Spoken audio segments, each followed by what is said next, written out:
Good evening. Welcome to this licensing panel. My name's Councillor Paul Wharton-Hardman and I'm the chair of this panel this evening. Thank you for attending this meeting. Can I, before we start, just outline some housekeeping rules? Can you all hear me at the back? Fantastic, brilliant.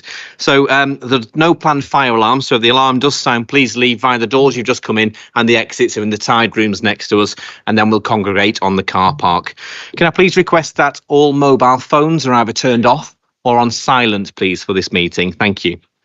Please also note that this meeting is being recorded and currently live streamed on YouTube. So this meeting is currently being live streamed on the internet.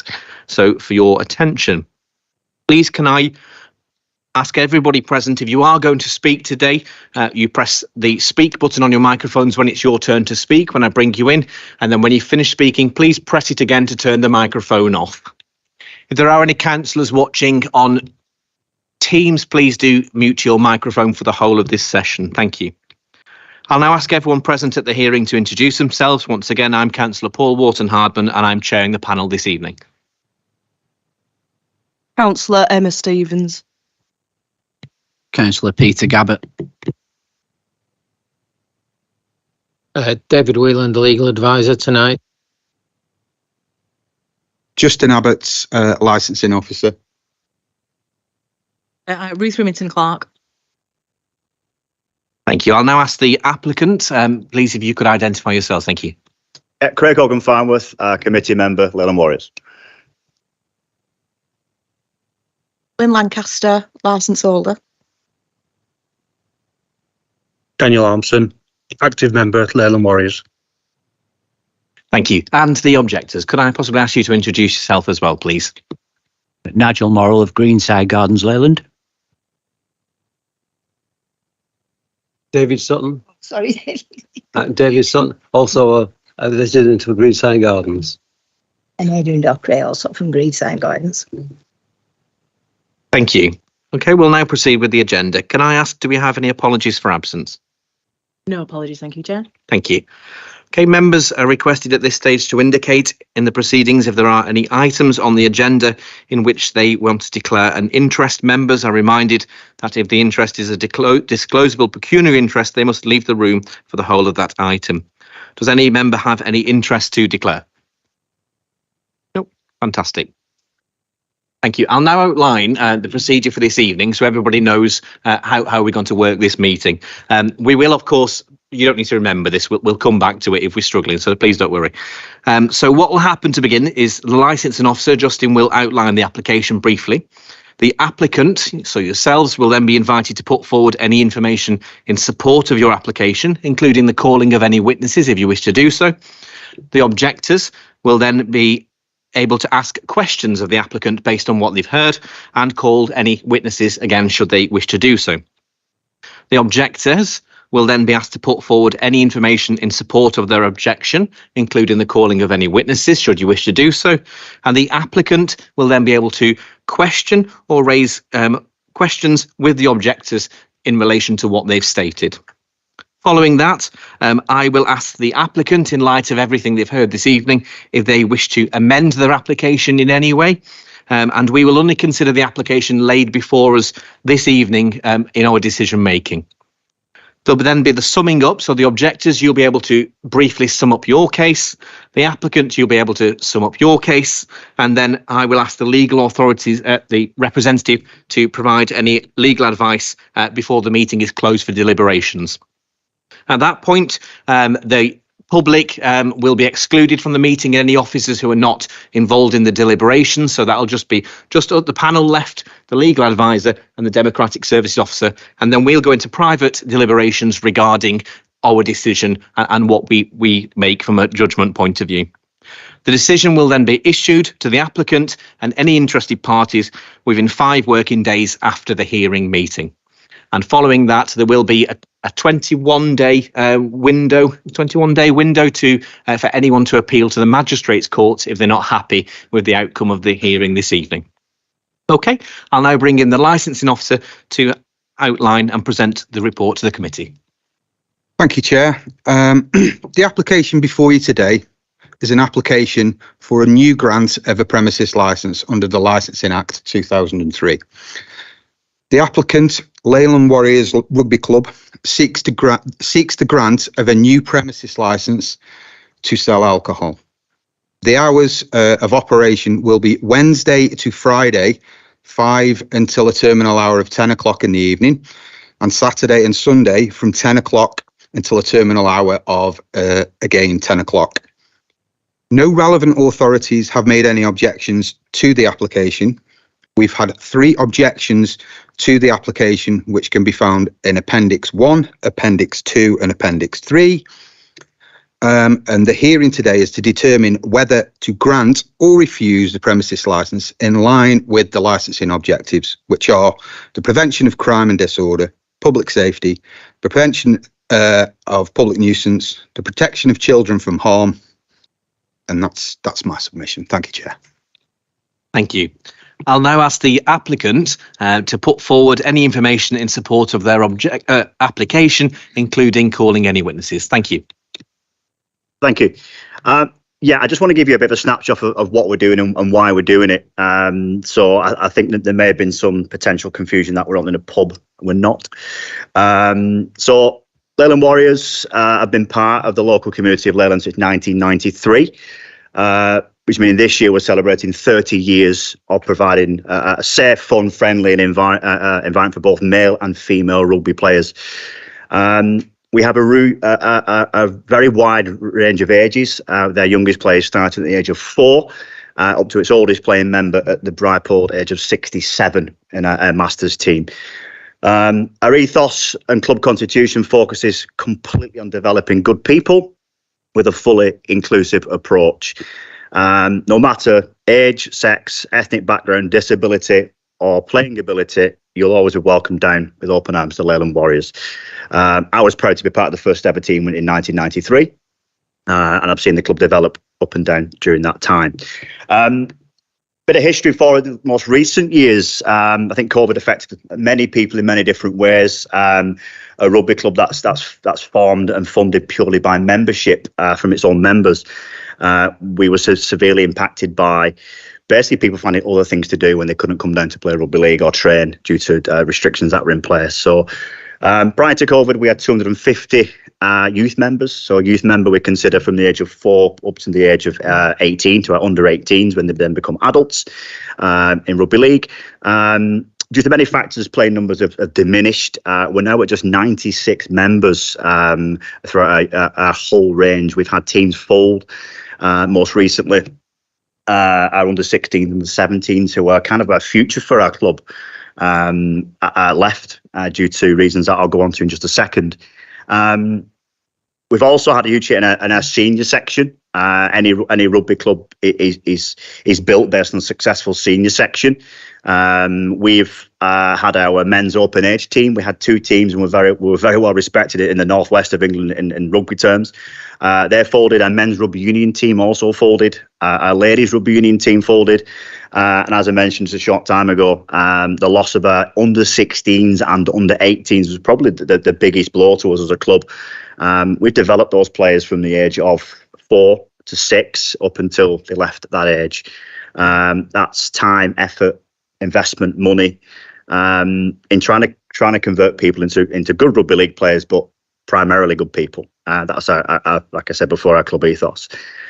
We've got 1 senior team now. Actually, the only team who are legal age to drink are over 35, so our Masters team, which myself and Danny are part of. So yeah, I think that just leads us on to the reason why we believe that we've lost all those players. All rugby clubs that I've been part of, I've been part of Wigan St Patrick's, Oral St James, Shevington Sharks. I've had some discussions with South Ribble Rabbitohs. They're kind of going through the same sort of thing as us. They have a massive part of that is a social element. You get to a certain age, you don't just want to play rugby and then go off on your way. You want to build friendships. Once players hit a legal age, they want to spend a couple of hours in the bar after the club having a chat about the game. taking the mick out of someone who's made a mistake, or from the away team and vice versa. So it really gives us that kind of culture that we're looking for. And that we've always had up until we've lost all these players. A bar is a huge part of that, and I wanted to be perfectly clear that it is a bar just for its members. It's for no external parties. You have to be a member or a guest of a member to use the facility, and that'll never change. That's always been the case. And we want them to do it in a safe, friendly environment. We believe a bar and having access to that is huge for us to retain players. More importantly, for me, finances. We have very little option to bring any income apart from membership income, which is £20 per person per month per player. That's not parents, that's just the players. We only serve hot drinks out of a cabin at the moment.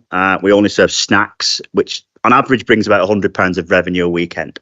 When you consider our energy bills per month are over £1,000, you can quickly build a picture that if we don't increase our income through something like a bar, the 30 years will be nothing and will cease to exist. And we nearly went under during COVID when you lost all our membership, and we nearly subsided just because we didn't have the money in the bank. And now we're at the stage where if we don't get the revenue income, then we don't want to lose what we set up over 30 years.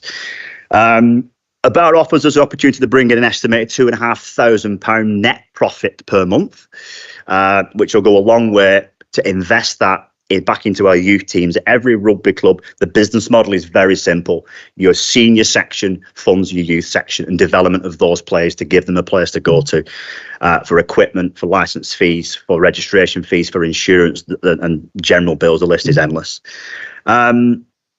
We've had several temporary event notices dating back to 2017.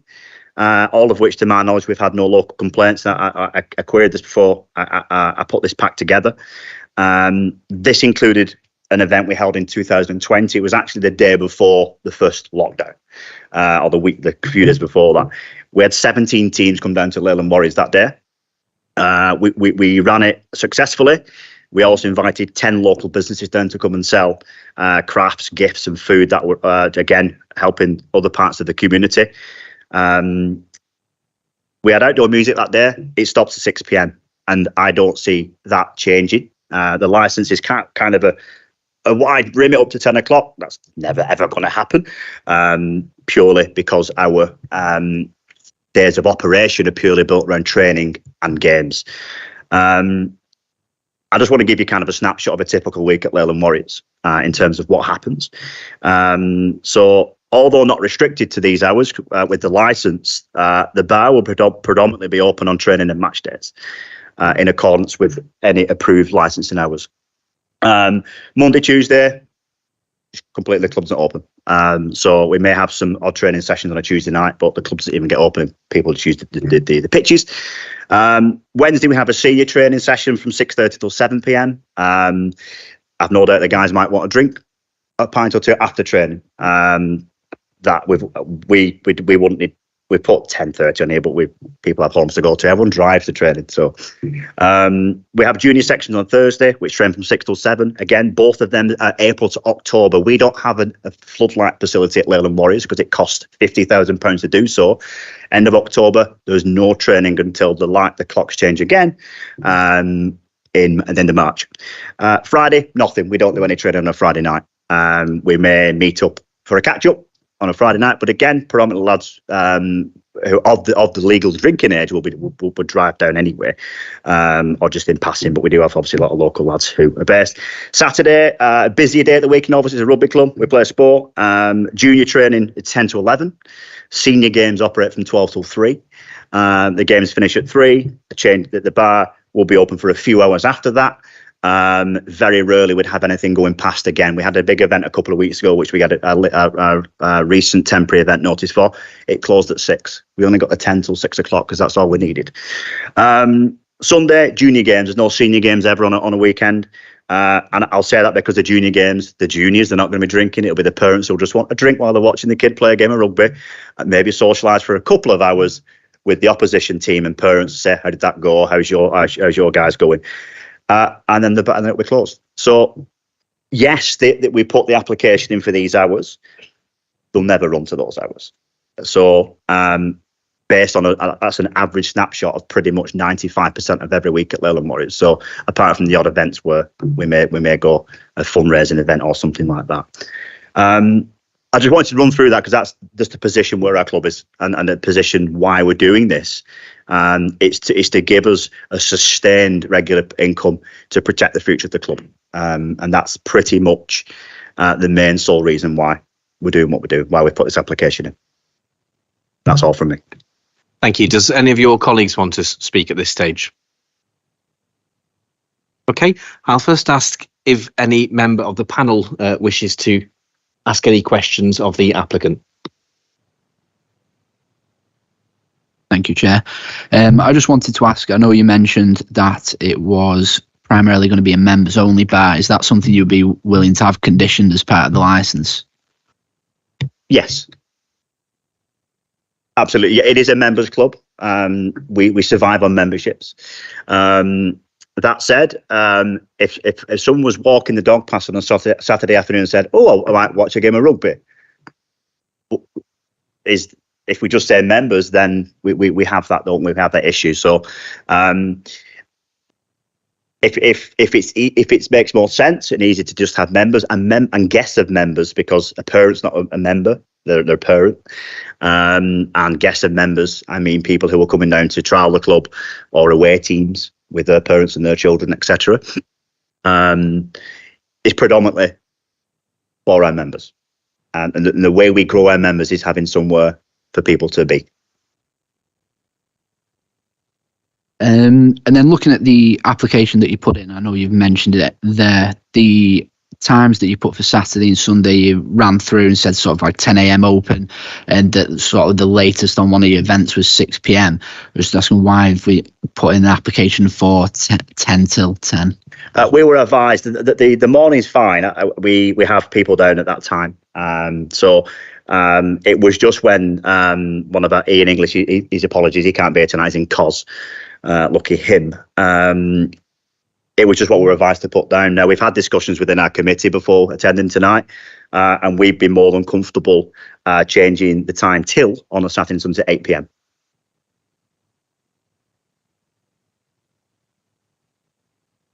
Yeah, I've just got one question. On page 25 in the pack, the supply of alcohol, you've indicated the supply will be for both, so on and off the premises, and then in the variations you've stated drinks may be consumed on premises or at the pitch side, not to be sold or taken away, but you've indicated that you'd like an alcohol licence for both. Can I just clarify the position on that, please? Yeah, I think that's probably because I was part of a committee at Oral St James, and when we went through licensing, we didn't know that we wanted the facility to be able to take your alcohol to the side of the pitch to watch your son, watch your daughter play rugby. There'll be absolutely no sale of alcohol to take off the premises. That if that needs to change, then that needs to change. I didn't fill in the application form. It was Ian who's not here. So, but we would want outside the immediate area of the bar, within not outside the gated area, which is where the car park is. And then we want the ability for people to be able to take the decanted drink into a plastic cup towards the side of the glass. Thank you. Can I just bring in the licensing officers? Thank you. Yes. So if you're not taking alcohol off the premises, i.e. takeaway, taking it home, consumption by the pitch side isn't actually licensable. So okay. You wouldn't need off sales for that.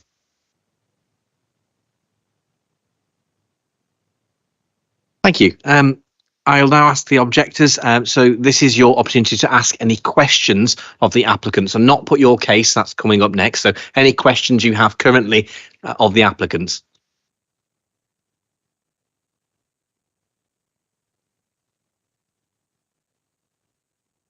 You say, just let me get my mind in order. I suppose then, in light of the last statement from the licensing officer, are we actually saying that they couldn't be licensed to drink pitch side, or would it just be within the premises itself when we talk about off sales? the premises, as far as I'm aware, and according to the plan, is a hut to the side of the changing rooms, isn't it? Yeah. So that's within the property curtilage, yes.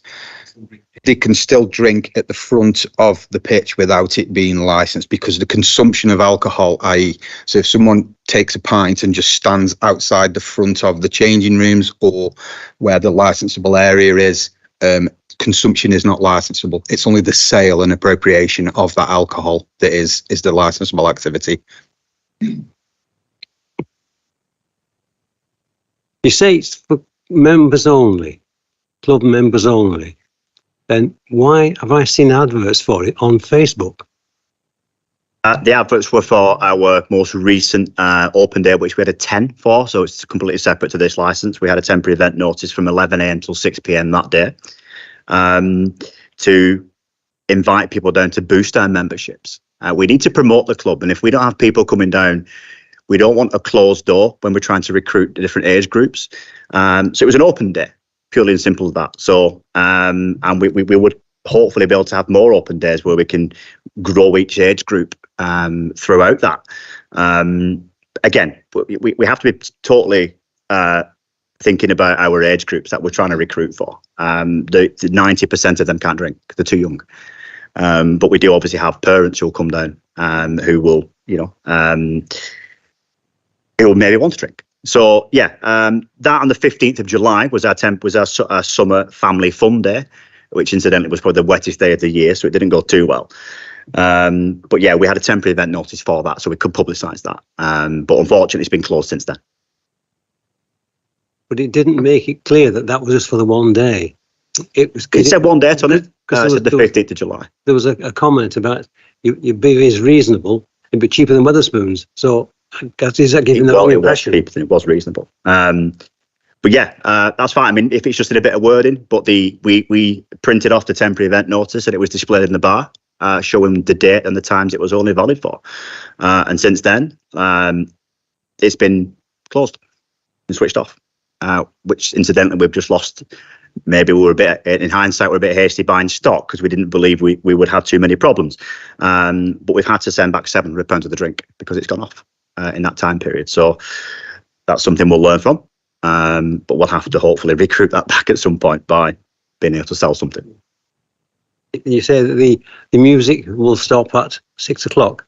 Is that a definite 6 o'clock, or we can agree go on till 10 if we need to do that? It's very rarely would have it. I think external music would be fair enough to do that if we had any live bands on or any live music. Can I just bring the licensing officer regarding the music? Thank you. Regulated entertainment, as of the Deregulation Act, is not licensable until 11 o'clock.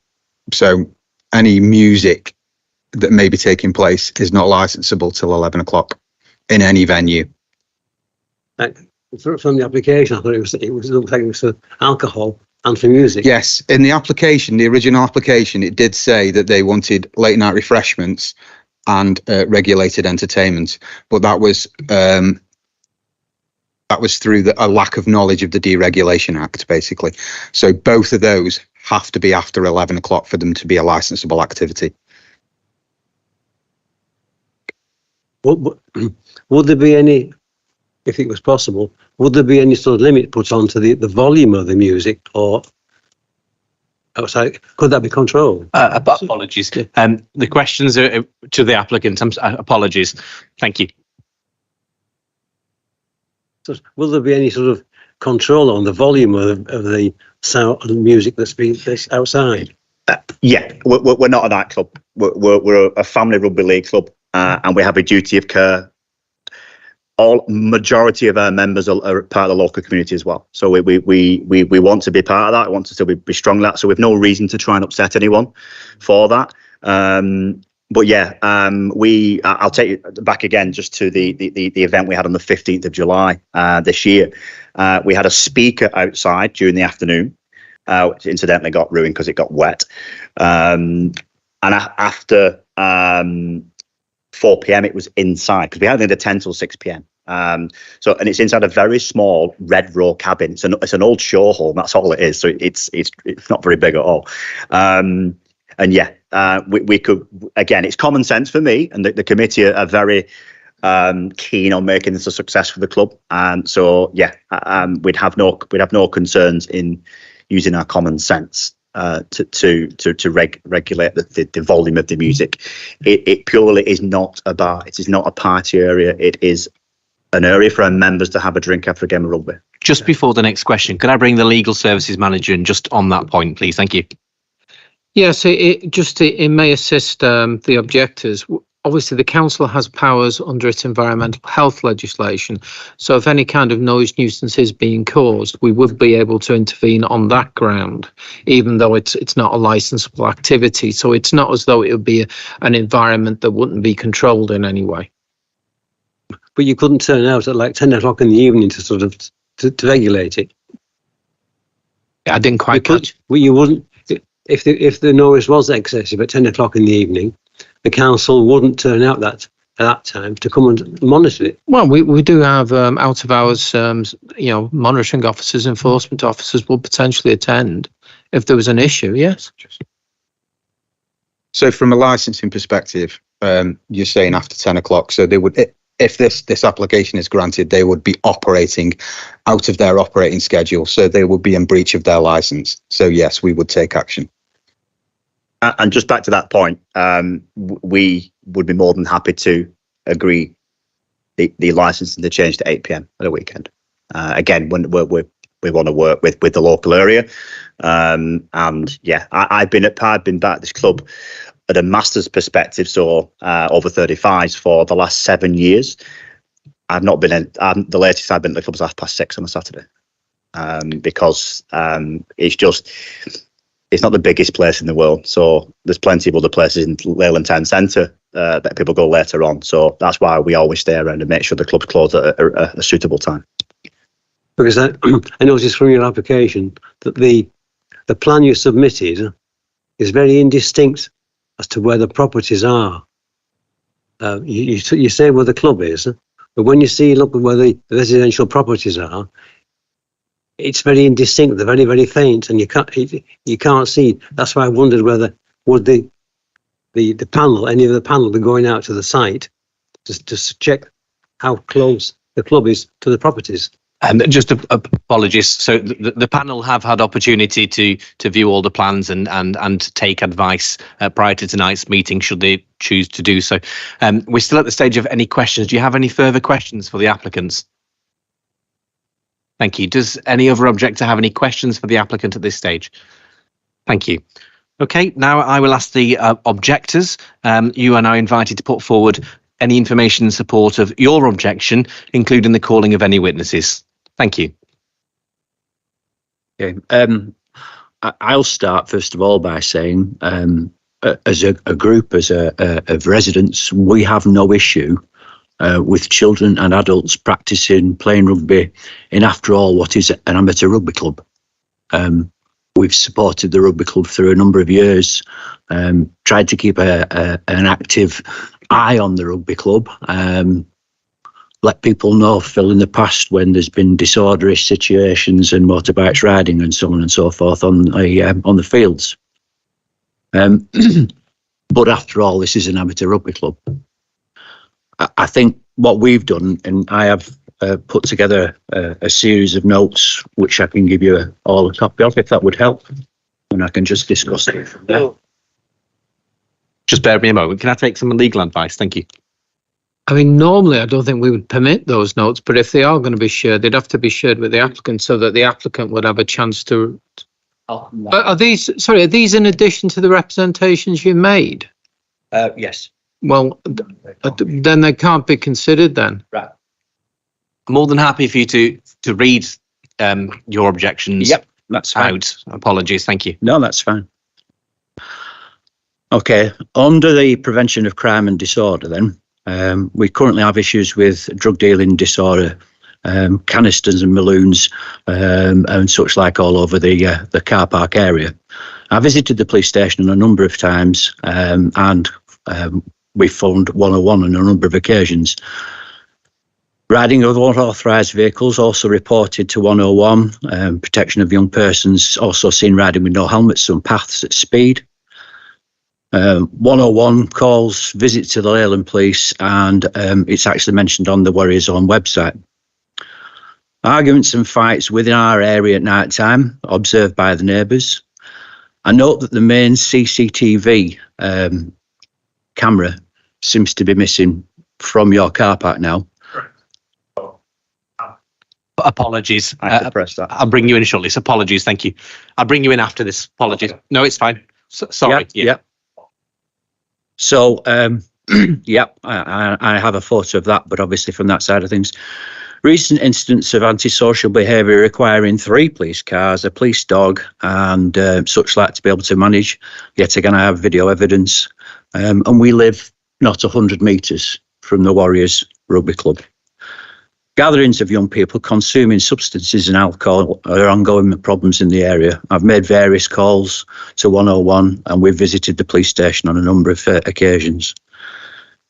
On the prevention of public nuisance, there is only one access road to the playing fields. Therefore, speeding and road safety issues will increase due to the volume of cars and taxis, potentially if alcohol is being consumed. It is a narrow road.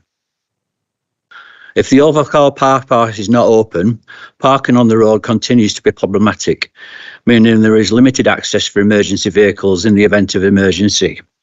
Yet again, I have parking pictures, but if I'm not allowed to submit those, bit of a funny one. But on the Family Fun Day on the 15th of July, for some reason, the overflow car park wasn't opened until at least 10:30, and Moss Side Way was absolutely chocker. 2 local residents, one went out on a mobility scooter, couldn't get off the curb because the drop curb had been parked over. And one of the other local residents had a haylage delivery for their stables, and that couldn't make the turn into the farm. So they had to pay a penalty for a failed delivery. The impact on vulnerable people in the local care home due to increased noise and public nuisance, it causes us concern for those leaving the events by car or on foot. The formal introduction of alcohol consumption in a community green space, I think, or we think, will increase the noise levels and negatively impact on the reputation of the local area, with a potential increase for antisocial behaviour. Given most people who access Leyland Warriors are not local and they drive to the club, as evident with the number of cars parked, could we assume safely or not that they would be drinking within the limits? There is one road access to the field which is accessed by a vulnerable which can be accessed by vulnerable horse riders, children or bikes and families, walking young people or walking young children whose safety may be affected by the increased number of cars and taxis and people consuming alcohol. The protection of children from harm. A group of children or young people, I'll call them CYP, often meet in the park. A recent deterioration in the visual aspect of the Leyland Warriors rear area, yet again I have photographic evidence, shows that behind where you will have your bar area, there is a great deal of scrap, including 2 fridges, one with the door still attached. There was until 2 weeks ago a number of wheelchairs which have now gone. On the 13th of this month, when you were preparing for your Family Fun Day, I found an 8-year-old, I believe, child, a female, wandering in the middle of this pile of scrap, falling all over the place. I didn't take a photograph because I thought it was ill-advised as this was a minor, but I did go and let the people know at the front who were at the time drinking. The storage and consumption of alcohol on the premises, I feel, or we feel, will increase the risk. Certainly, the possible risk for crime if you've got stored alcohol within there. Pitch-side drinking, for me, adds concerns. Nationally, it's an under-social, emotional pressure when playing sports for those people on the sidelines. Alcohol will or may fuel these situations. I note that drinking is not allowed in grounds or on football pitches other than in hospitality. I think I saw years gone by a sign, possibly at the Warriors, which said, the ref is a volunteer, the support people are volunteers, and these are children. So please respect that. I worry that alcohol will put another dimension to that. The introduction of use of alcohol and late night events could negatively impact on the general public safety when accessing the park and the road which drivers just use to access the hut. Surely this would attract more antisocial behaviour, substance misuse, and the vandalism by association of known alcohol is being provided on the site. Vulnerable people out walking their dogs, we feel, will possibly feel at risk. Crowds and increased noise can be a risk factor to the horse riders. It is, after all, a bridleway around the field. Past events have raised noise levels for local residents, but we're not killjoys. We just let you get on with it. A note from a housekeeping side of things that apart from the scrap area, we'll call it, behind the bar, there are 2 LPG tanks in place. There should be a 2-metre exclusion zone around those, and yet again I have photographic evidence and also evidence taken from the Health and Safety Inspectorate's website that these overgrown LPG tanks should not be as they are, and that it leaves me concerned that if that's the state of the housekeeping within Warriors, what else possibly is going amiss? Have that say what I have to say? Thank you. Do either of you two have anything you want to say at this stage? Okay. If I could, before bring yourself in, if I could bring the legal services manager in, please. Thank you. Yes, thank you, Chair. The objector made a series of wide-ranging statements, some of which I would question are just how relevant they are in the context of a licensing hearing. Issues relating to parking and speeding are normally not licensing issues. The number of concerns are raised about crime, drug dealing and the like. A couple of comments to make there. I mean, firstly, the police as a responsible authority have made no objections to this application. And secondly, some of the comments being made are, I'd categorise as speculative, i.e. if the club is able to sell alcohol, then this could result in certain consequences. That argument could apply to any application for a new premises. In terms of the vulnerability, there's reference to the home and the relatively close proximity of the home, impact on vulnerable people. Again, no objection has been received on behalf of the home in question. In terms of concerns about noise, again, no responsible authority, i.e. environmental health, have made any objections. So some of the comments made, I would suggest, certainly things about parking, speeding, etc. I'd question how relevant they are. Others, I think you'll have to assess just how much evidence there is to back you up, and also you'd have to consider the fact that relevant responsible authorities have made no objections on those points. Thank you, Chair. Thank you. I'll bring the applicants in to ask any questions you may have of the objectors. Thank you.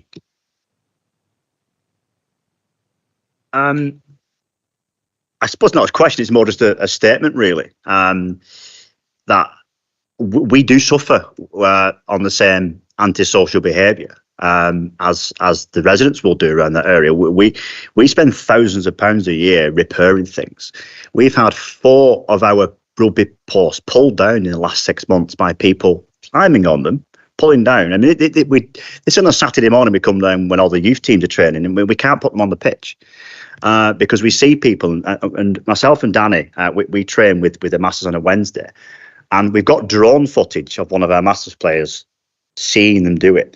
So if you look on the pitches now, you'll see red paint, which is on the handlebar part of it, the T. Out of our own cost, we've put vandal paint on there so to stop people climbing, etc. We recently had a fire on one of the pitches that some local youths decided to do when the club was closed. The amount of times we've had motocross bikes on the pitches, ruining the pitches that we have to then fund ourselves through our money, which the whole reason we're trying to do this is to bring more money in. So I completely feel the antisocial part is we're severely affected by that. The camera you mentioned, we've got CCTV being stolen by youth. Unfortunately, it only covers his chest downwards. That's now being replaced, and other CCTV has been installed as per the licensing recommendation from Southborough. That's to inside and outside of the venue that we're aiming to convert into the bar. So yeah, I think they're good points, but we suffer the same. And to be honest, I'd rather us be across desks about that. I'd rather the community and the club work together to help stop that with the police, etc. So yeah, we feel that, and we feel the financial burden of that. We don't have anyone just to pay for that, so that comes out of the club. Yeah, I don't have much else. I mean, it's hard for us to say that the increase of alcohol, the sale of alcohol, will increase antisocial behaviour. If we're not selling to non-members, we have control of our members. We know who they are. We have a couple of welfare officers who deal with multiple things in and around rugby, and also external to the club. So that's a pivotal part of our club committee. Apologies. In the order of being fair, do you have any questions for the object? No, you can sum up at the end. Oh, can I? Of course you can. How long have we got? Well, You've got another summing up session later on. Have you any questions at this stage? No questions. I just wanted to say about the antisocial. We feel it as well as you feel it. Thank you. There will be an opportunity for you both to sum up your cases at the end. Have you any questions? Anybody else? Any questions of the objectors?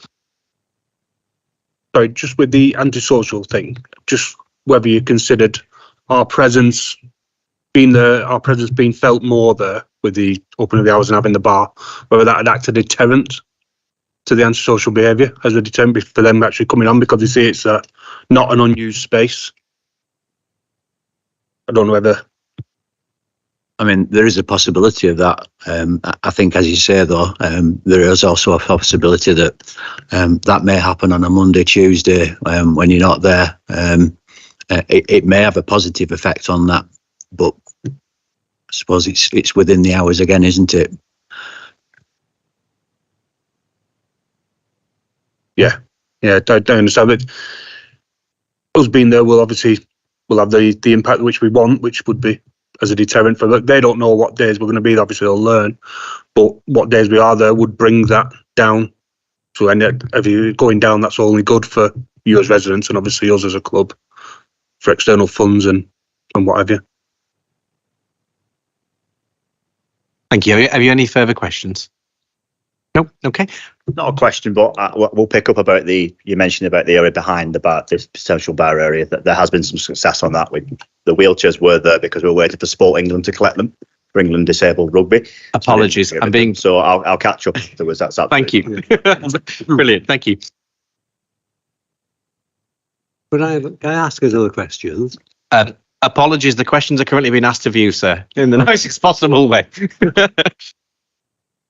I've got a question. Can you ask me a question? Oh, right, yeah. I don't know whether this is for the applicant or whether it's the licensing officer, but the publicity for this application was something that just pinned on a fence.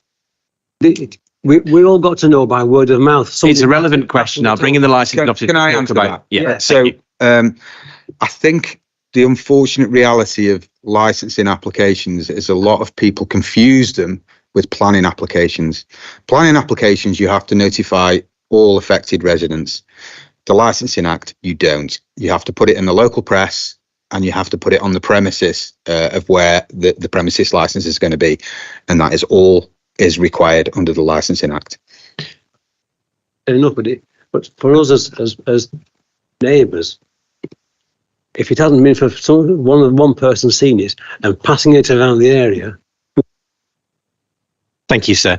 I can confirm then that council have met all their legal obligations. Absolutely, yes. We advertised it on our website. It's been advertised in the paper, and it has been advertised at Leyland Warriors as required. That's brilliant. Thank you. Councillor Gabbett has some questions for the objectors. Thank you. Thank you, Chair. Just one of the questions is going through some of the points you made was sort of the antisocial behaviour, the crime, disorder, public nuisance. I just want to clarify, obviously, to me personally, define whether it's relevant or not not relevant. When you're saying all the things that have happened, are you saying that's because of the rugby club themselves, they're causing the crime, or are you just saying that's just general crime in that area? No, not because of the rugby club. That is the general crime in the area. I think, if there's a failing of the rugby club, unfortunately, it's car parking and not getting your overflow car park opened in town, which obviously then causes access problems to the area. But we've tried to work with Leyland Warriors. Got burnt down a number of years ago. My CCTV actually saw the person drive the wheelie bin or drag the wheelie bin to the Warriors to set fire to the rugby ground, the rugby changing facilities. Unfortunately, it was such a grainy image as it was quite late at night when it happened. We see an awful lot within the area that's going on, and yet again, we do try to support. But no, we're not blaming the Warriors for the crime. We have ongoing crime issues. Thank you. Okay, I will now ask the applicant, in light of the representations which have been made this evening, if you wish to amend your application in any way at this present time. I think just to confirm what we mentioned before, we're more than comfortable as a club to reduce the time till hours at a weekend till 8 p.m. That would be for both the music and the sale of alcohol on the premises. Apart from that, I mean, we can't go any lower because we'll never be open. So that's all I would say would be the change. I think we did we cover the ability to take a decanted drink to the side of the pitch. I think that was discussed as well. So we'd still be keen on that. Again, predominantly games are for youth games. It will just be parents who maybe want a Chardonnay whilst watching the game. So no, apart from the reduction to a till time on a Saturday, we still like to go with what we've got. Thank you. If I can bring the legal services manager, thank you. Yes, thank you, Chair. Just to clarify, so you're suggesting reduce the hours to 8 o'clock at the weekend. Is that Saturday, Sunday, and the other nights you want it to be 8 o'clock, say Wednesday, Thursday, Friday? Just Wednesday, Thursday. I would like, given training only finishes generally at 7:30 to 8 p.m. on Wednesday, Thursday, and we don't really train on a Friday, but and given that we would only be opening at 5 p.m. on those 3 days, I wouldn't like to reduce the weekdays anymore. So Wednesday, Thursday would be still till 10. Friday, Saturday. No, Friday till 10. Oh, Friday till 10. Sorry. Yeah, I think if. It's difficult because it's hard to make a call because I know people won't be there during the week. It's a training venue during the week where people are training for rugby. Yeah. But no, I don't think given the later opening time on Wednesday, Thursday, Friday, I think it should remain the same. But then just change the till time to 8 p.m. on a Saturday and Sunday. Sure. And in terms of the issue about you don't need an off license, as I understand it. So you're not applying for an off license, but you do need to have the ability, or you want to have the ability, just to people to drink alcohol at the pitch, which has already been explained is not a licensable activity anyway. Yeah, absolutely correct. Yeah. Fantastic, thank you. And I think it's already been discussed, your late night refreshment, 10 till 10, you can do that without a licence anyway. And regarding your music, again, that's not a licensable activity until after 11 o'clock. So they won't be part of the application because you can do that anyway. Okay, I will now go to the summing up. So we will ask the objectors first. This is your final opportunity to sum up your case, say anything you wish to do so, and then I will bring in the applicant to sum up their case and make any final comments before we then go into discussions and deliberations as a panel. So I'll open it up to yourself to sum up your case. Thank you. I think to sum up on behalf of the residents of Greenside Garden and surrounding areas, we're going to struggle to quantify at this moment in time what noise or whatever would look like. What evidence we've brought forward is probably not factual. I can't prove what's going to happen to us in that respect. I think we will try to work with the Warriors as we have done in the past. Just concerns, as I say, from our side of things that if music's not licensable, that can go on till 11 o'clock at night. We've got a number of elderly residents and 2 young kids within the street itself, 2 under 3-year-olds. We had an event took place this last weekend at the Cowshed on Hulls Walton, which is 2 miles from us, and we could hear every word of every song and every thump of every bump of the music, which did shut at 10 o'clock promptly, but gets a bit disheartening, especially if you want to outside go and gardening or whatever else. And I'm sat in my conservatory, I could hear it all. So the music was a concern. But yeah, I think we've said all we can say at this moment in time. Thank you. And please do be reassured, as our legal services manager said, any concerns regarding music can be addressed by our environmental health team. So whilst they're not considered as part of this licence application, the council does have jurisdiction to obviously investigate and look into any nuisance or complaints regarding music. So please don't go away thinking the council aren't interested, because we completely are, but they fall under a different remit. Is that okay? Thank you. Do you wish to say anything? No?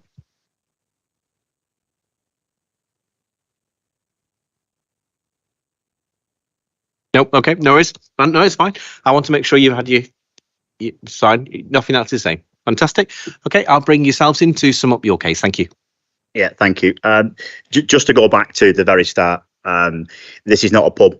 This is not a club. It's a bar for members to help us recover from the financial impact of COVID and to build our members through all age groups from 4 up until the open age section. That will take some building. It will take probably a few years to do so, but we can only start by having a regular, sustainable and considerable income coming to the club, which is not selling crisps and chocolate bars. We have had CCTV installed. We are getting the one that's been stolen replaced at a cost of £250 to the club. Fortunately, it doesn't cover the minimum for insurance claim. We've had cameras installed in the proposed venue, inside and outside. We will work as a committee with the rest of the team managers and the coaches for each group to ensure that overflow car park is open at a reasonable time. We could do something. I don't know the rules and regulations, but would it help if we put cones on that road up until coming into the club to stop people parking? But I know it's not a licensed thing, but I want to work with you guys to ensure we want to work with you as much as you want to work with us to make sure that this is a success for the club.